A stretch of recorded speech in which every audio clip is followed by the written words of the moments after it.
Good morning. I'm the Reverend Rachael Hayes, minister of the Unitarian Universalist Society of Amherst. Today, we're joining over 100 Unitarian Universalist congregations around the country in commemorating the 49th anniversary of Roe versus Wade and making a commitment to reproductive justice. We'll talk about bodies, abortion, sexual violence, human agency, and dignity. After the service, I will be available right here if you want to talk. Our opening words were written by the Reverend Deborah Hafner. You are welcome here. If you are straight, gay, lesbian, bisexual, intersexual, demisexual, pansexual, or asexual, or resist labels completely, you are whole and welcome here.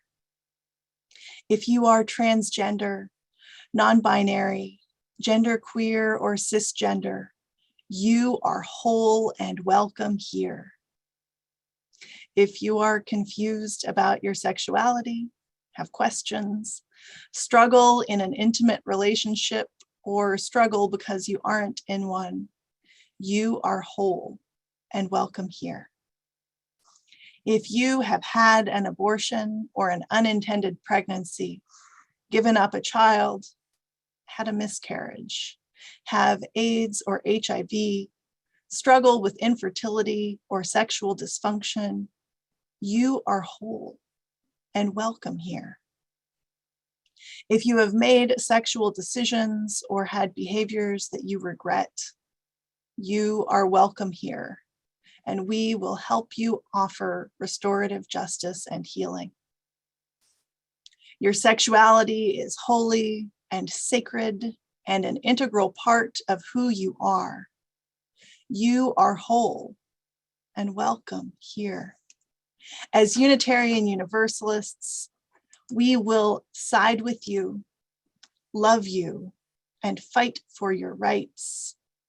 We seek to create a world where sexuality and sexual diversity are celebrated with holiness and integrity. Come, let us worship. It is the practice of Unitarian Universalists to light a flame in a cup, a chalice of light for all of us.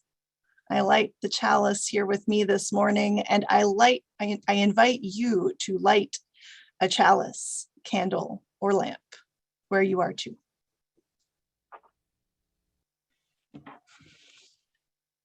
Good morning. My name is Rebecca Fricka, and I'm the Director of Religious Education. When Reverend Rachael said she was going to invite people to share a story related to reproductive rights, in that preceding moment, I was just inundated with memories. Just in that pause, I wonder what you all were thinking. And I ask that question not just to the people with uteruses, but to all of you, because reproduction usually involves at least two people in one way or another, and many anatomical parts. As you will hear, my memory involves many, many people. When I was in college, Planned Parenthood put out a call for volunteers. Somehow the clinic had found out that there was a big anti-abortion rally planned, and the clinic wanted to have a large group of people willing to stand in support of clinical services, just one of which was abortion. The plan was to make a human barrier between the street and the clinic. The human barrier would show the protesters that there were people who disagreed with them, and more importantly, it would show the clients who were entering the clinic that they were protected and supported. I remember feeling extremely nervous. We were allowed to talk to the protesters, but not to yell. We were supposed to form a human chain, arm's length, and we were not supposed to step out of line or threaten violence of any kind. Even shanking a finger was not okay. The hour came and we lined up wondering just what kind of crowd there was going to be. A few minutes after the appointed time, a white van drove up. Was this the start of an envoy? About 12 people got out of the van. Each person was handed a placard with slogans, and some had photos of babies.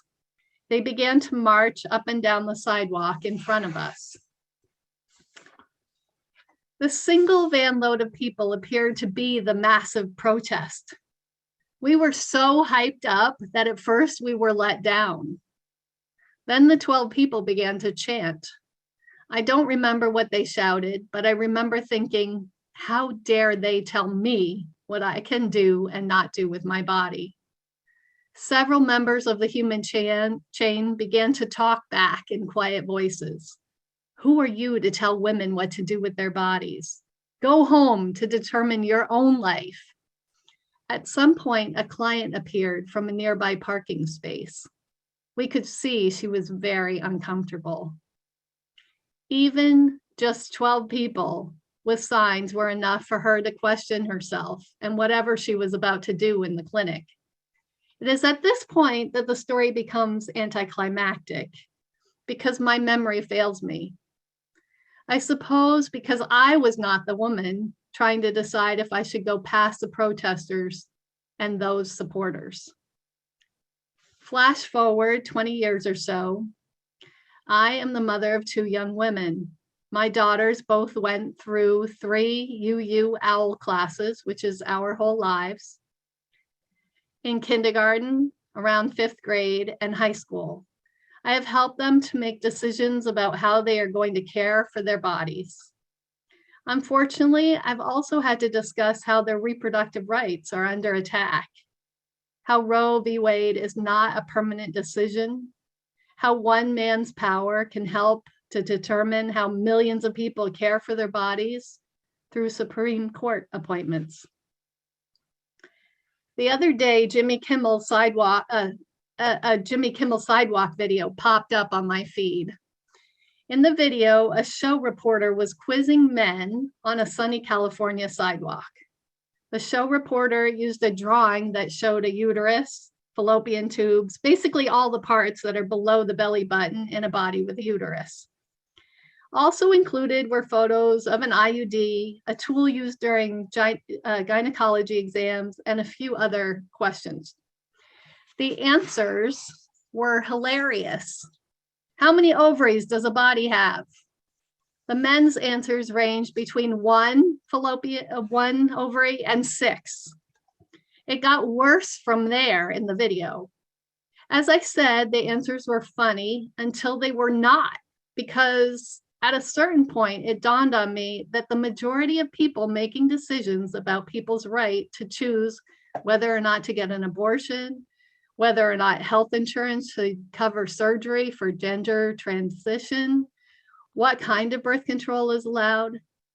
The majority of people in charge of these legal questions are men.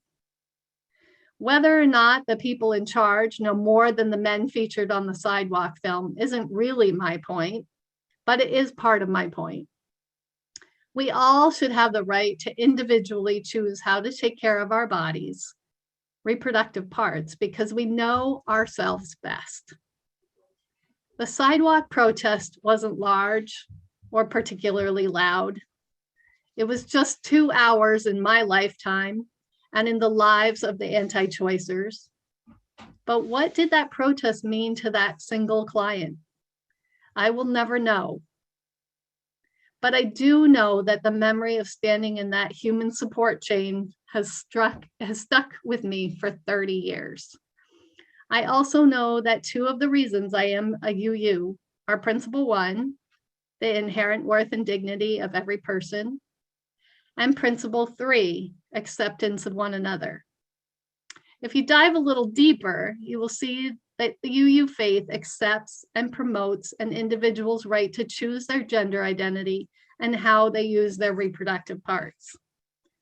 As a director of religious education, it is absolutely essential I keep this in mind when writing curriculum and facilitating discussions with the youth, with adults, with our elementary students. with our preschoolers. As a member of our congregation, it is essential that each and every one of us understands and respects these principles. So I urge you to find a way to link arms, even virtually, and support programs, policies, and people who believe an individual should have reproductive choices and rights. Thank you. I discovered sex in the back seat of a car when I was 16, as many of us did, particularly in the 50s. But I wasn't supposed to discover sex.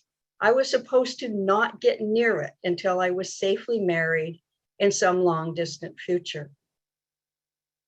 My high school boyfriend and I did the discovering, and then my family moved 100 miles away.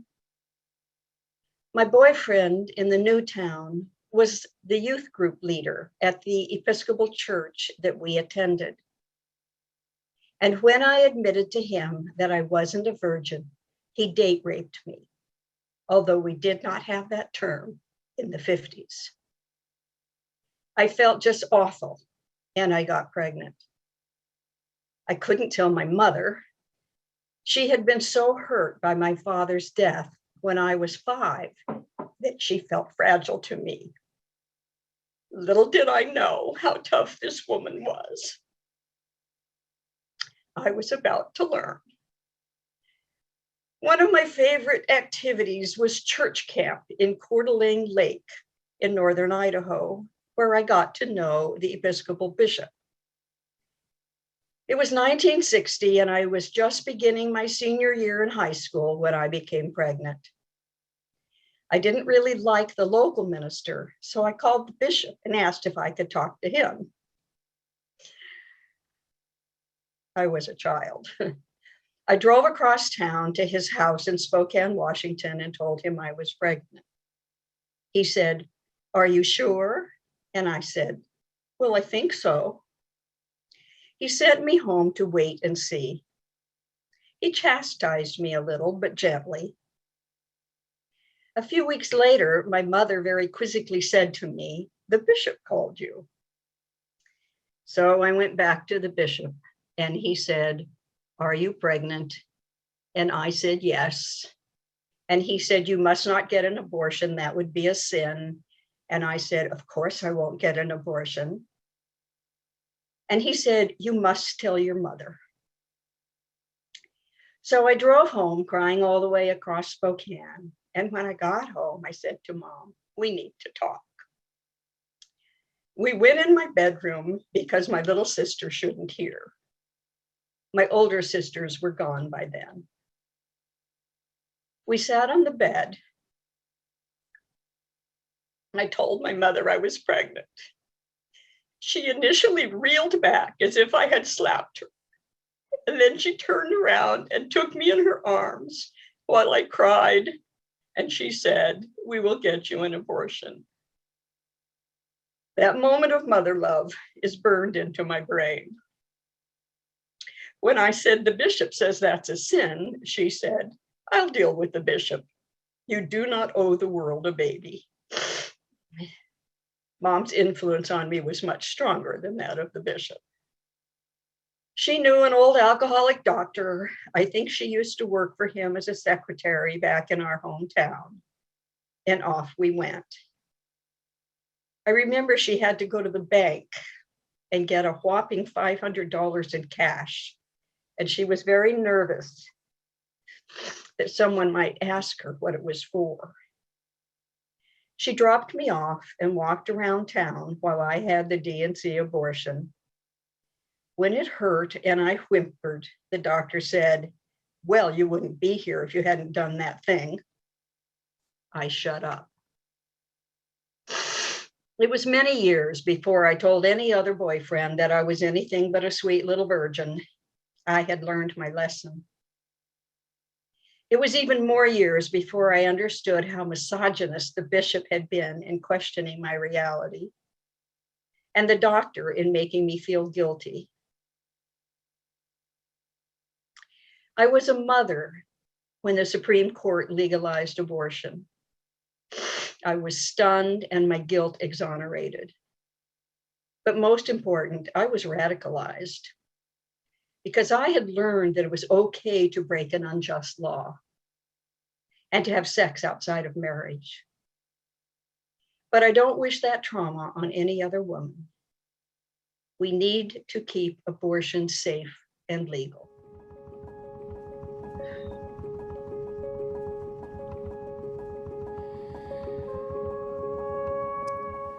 Well, it was 1969. We were living in a dormitory. My children were 7 and 3, and I had had horrendous postpartum depressions after each of them. And despite using a diaphragm, I got pregnant. And it was just, I was just not willing to go through again what I had been through and to put my family through it.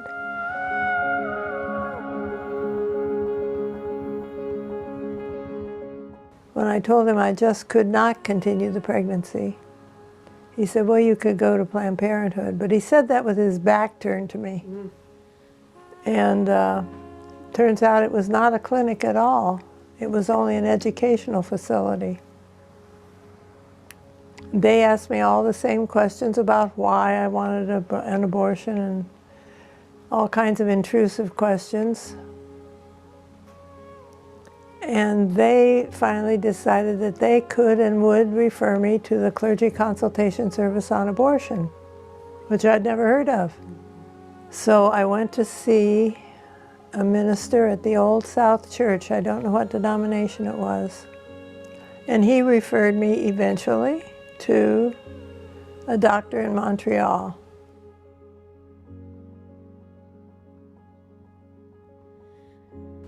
There were 4 of us having abortions, and I was the first. I was hoping this guy was a doctor. There was a woman in a white dress and white shoes, and I was hoping she was a nurse.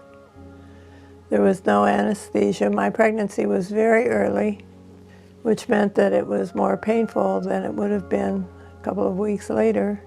It was really painful, and I yelled, and he told me to keep quiet. And as soon as he had finished, I vomited up the soup I'd eaten.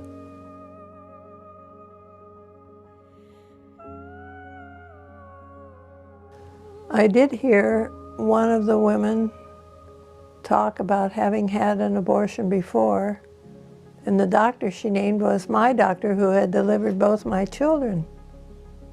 Imagine. Several months later, I again had a diaphragm failure and was pregnant again.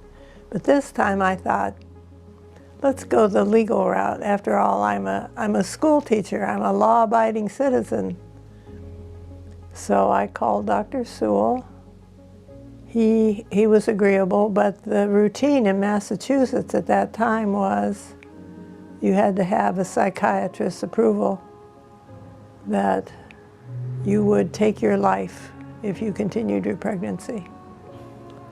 So I went for that appointment, which was very humiliating.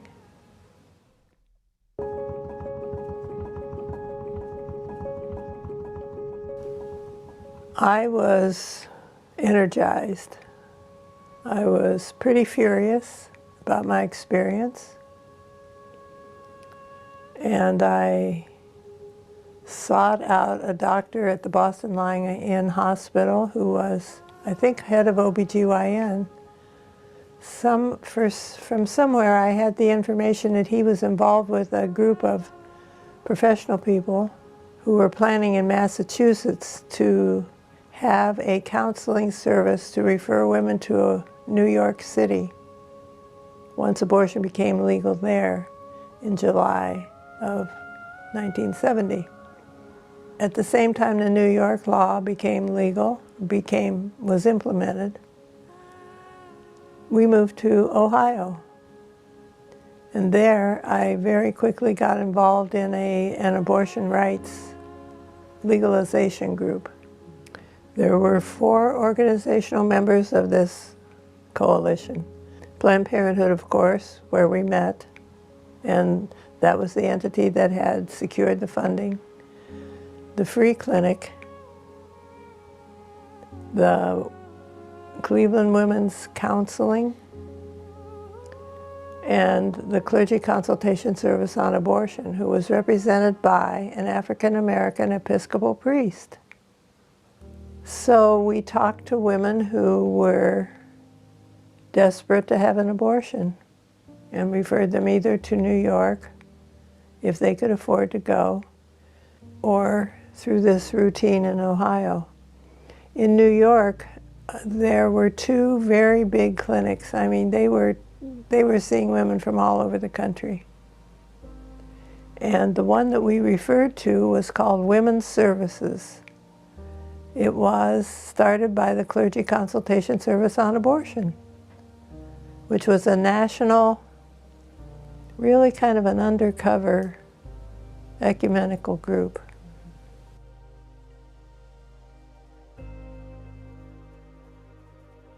We continued until the law changed until the Supreme Court ruling in Roe versus Wade.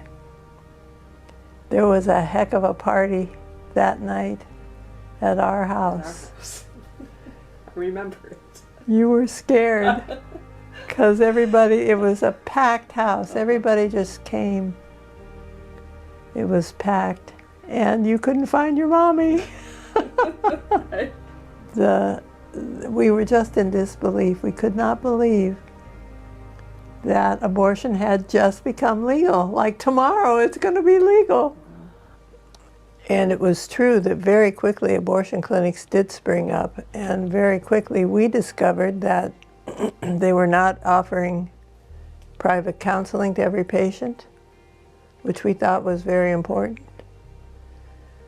And they weren't giving reduced fees to anybody. And a lot of women were seeking abortions because they couldn't afford to have a child. So we decided we had to jump into the fray and have an abortion clinic.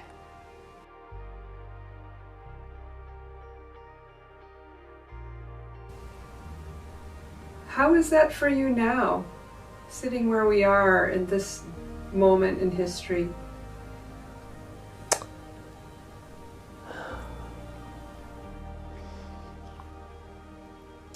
How it is for me is really sad.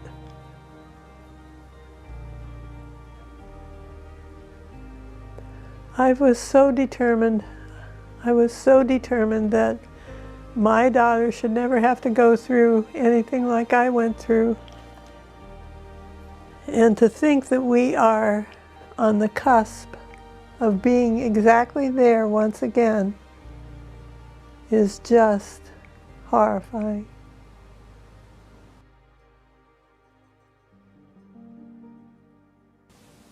So what difference did it make that there was clergy involved? I think everyone would agree with my belief that the clergy were like the good housekeeping stamp of approval. They were the legitimizing force. It means a lot to me that Reverend Bill is staunchly pro-choice, and I was just delighted to know that he was a board member of RCRC, the Religious Coalition for Reproductive Choice. I could not belong to a church that was not pro-choice. I would hope that there are people within the church who would form a group of pro-choice people prepared to do whatever was needed.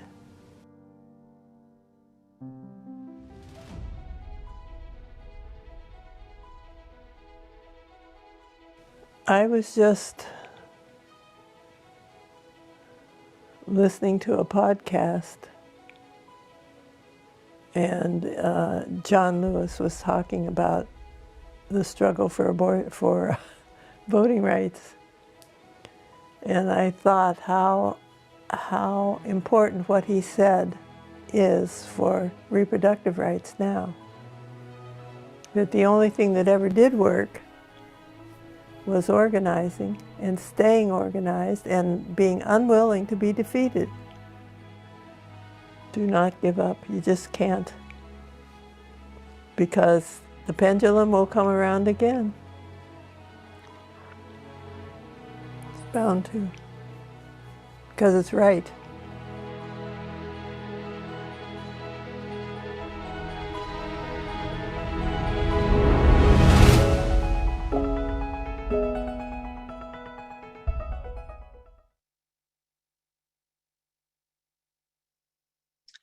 Yesterday was the 49th anniversary of the Supreme Court's decision in Roe v. Wade. This decision ruled that a pregnant person has the right to choose to have an abortion. And this decision hinges on the constitutional right to privacy. I think of the unknown patient in Rebecca's memory, and I think of Anne and Carolyn deciding to share their abortion stories with the world.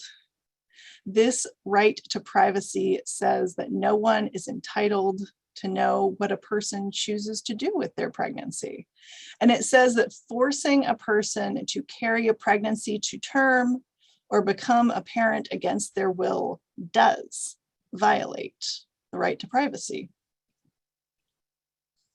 When the right to an abortion hinges on privacy, it's a revolutionary choice to share an abortion story. I'm grateful to Anne and Carolyn and all those who choose to share their abortion stories, and I encourage you to spend a little time looking at the website shoutyourabortion.com. We need to hear these stories, and I'm so grateful that people are telling them. The right to abortion is the line between life and death, or agency and subjugation for so many people. Though 60% of US Americans support abortion rights, they are under attack. The groundwork and years of organizing by anti-abortion activists, yoked with the Republican Party's strategy of buying votes with promises to end abortion, is reaching a critical point. 3 Trump-appointed anti-abortion Supreme Court justices have changed the makeup of the court. It's possible that they could uphold a Mississippi law that bans abortion after 15 weeks, opening the door to more state laws restricting or banning abortions. It's repugnant that those who want to force people to carry pregnancies to term against their will are also committed to eliminating the resources to help them do that. Sister Joan Chittister, activist and Catholic nun, said it this way in 2004. I do not believe that just because you're opposed to abortion, that makes you pro-life. In fact, I think in many cases, your morality is deeply lacking if all you want is a child born, but not a child fed, not a child educated, not a child housed. And why would I think that you don't? Because you don't want any tax money to go there. That's not pro-life, that's pro-birth. We need a much broader conversation on what the morality of pro-life is. Thank you, Sister Joan. Or looking to the more recent internet culture, Emerson Brophy said it this way.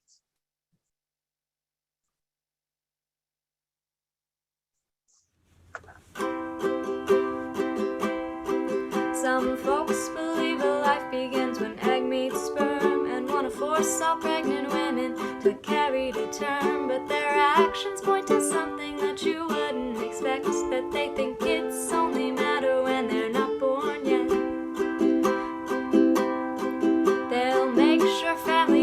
childcare funding fails. Take away their parents at the border and jail. Kids beg for climate action under crippling debt, while you show them they only matter when they're not born yet.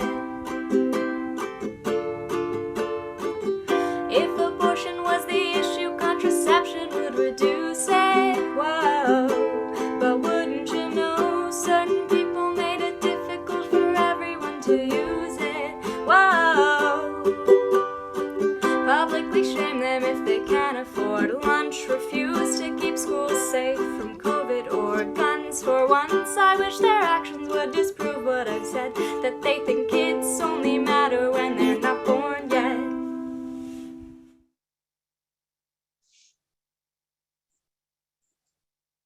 Wow, thank you, Celia. The reproductive justice movement helps us focus on the fact that abortion is essential life-saving health care and is just one part of the picture. Sister Song defines reproductive justice as the human right to maintain personal bodily autonomy, have children, not have children, and parent the children we have in safe and sustainable communities. The Sister Song Women of Color Reproductive Justice Collective has been working to transform the conversation, placing women of color at the center since the 1990s. And it makes sense. Women of color have historically had and still do have the most obstacles in accessing abortion, even when legal.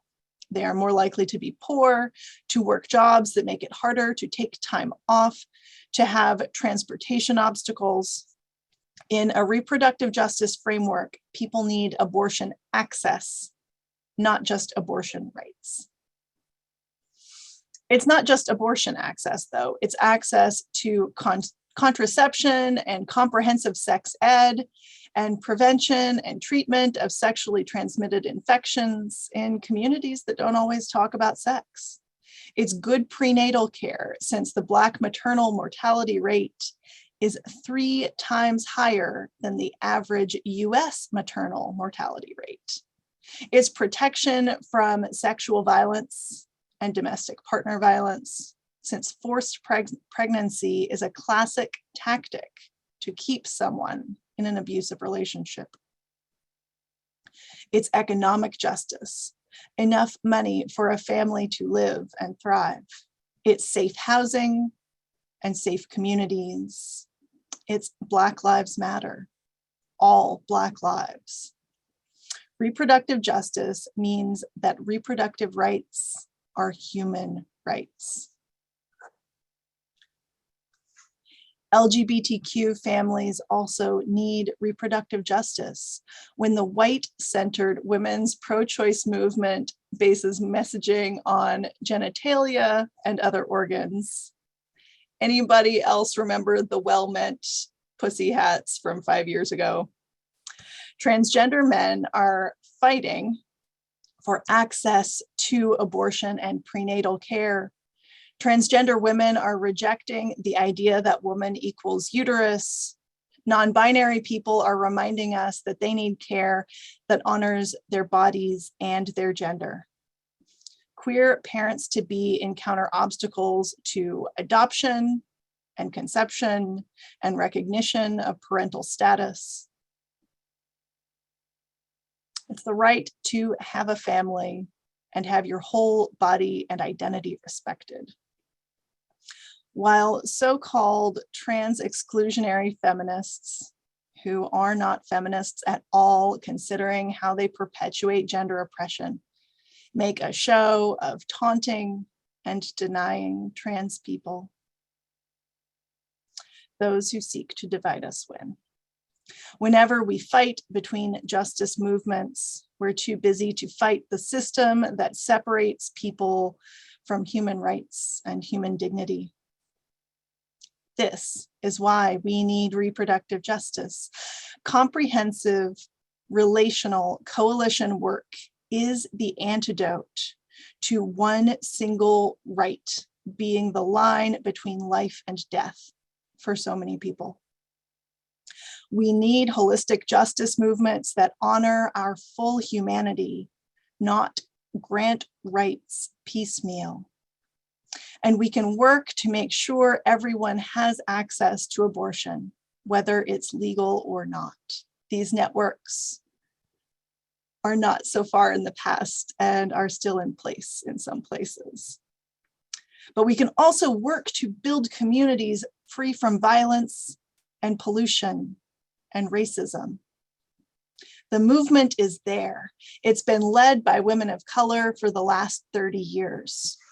This is how we build freedom, joining together with those who are most directly affected, fighting not just for the right to abortion, but for our whole lives, to borrow the name of our comprehensive sex ed curriculum. Because it's not just whether we give birth or not, it's how we build our lives together. Please join me in a moment of prayer and meditation.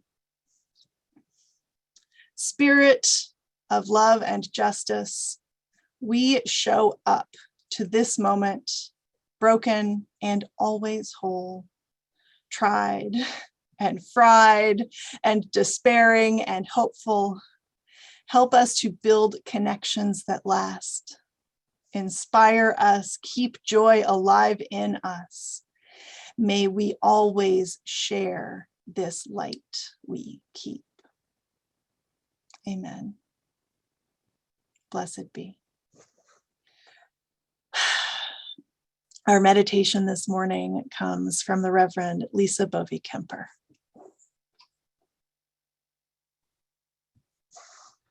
I'd like to invite you into a posture of quietness, meditation. Find yourself in a space, in a comfortable spot where you can accept a blessing. I invite you to join me in touching my hands to the area of my body that is being blessed, if you wish. Begin with your forehead. May you be blessed with wisdom, knowledge, and understanding. May your intellect take you far on your journey. You have been blessed with reason and free will. It is your call every day to use these gifts. Now your throat. May you be blessed with voice. May you learn the complex nature of truth-telling, the ability to speak the truth in love that is something that requires honesty, empathy, and care. You are challenged every day to seek the joy that comes with sharing your truth compassionately, as well as listening to others. Your heart. May your heart be full and blessed with love. May you know the agony of heartbreak as it is intertwined with the elation of true love. Your heart is a strong and resilient organ, one that will be with you until the end of your time on earth. May you heed the wisdom of your heart and always trust the truth it tells. Your abdomen. You are blessed with the gift of sexuality. May you always remember that you are a beloved child of God. Your body is sacred and belongs to you and you alone. May you live into the full expression of your identity as a human being, embracing your true sexuality and gender identity. The gift of sexuality brings with it many rewards as well as great responsibility. May you always retain power over your own being, striving toward mutually fulfilling and just relationship. Now your hands. When you were a baby, your tiny hands were your first contact with the world. Before you could see more than a few feet in front of your face, you grasped the finger of your loved ones. You catch yourself with your hands when you fall, and you express love and comfort to others with them too. May your hands be gentle and strong. May you use them to carry light into the darkness and rest to the weary. May your hands always find the place of greatest need, beginning with your own, and may the Creator of all things hold you in the palm of their hand wherever you go. And now your whole body. May you be blessed on your journey. May you remember that growth happens on this journey and that you are never alone. May you always remember that you are a whole person, that each of these parts work together. We offer our blessings upon you, body, mind, and spirit. May you be guided by compassion and truth, justice and love. May you find rest on your journey, always remembering where you came from, being mindful that your ancestors stand behind you, whether they are present on earth or have gone back to the soul of the world. May you be blessed in all things and carry blessings with you wherever you go. Amen, and blessed be.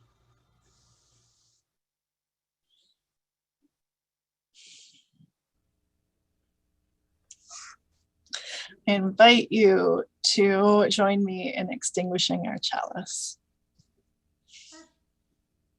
We extinguish this flame, but not the light of truth, the warmth of community, or the fire of commitment. These we carry in our hearts until we are together again.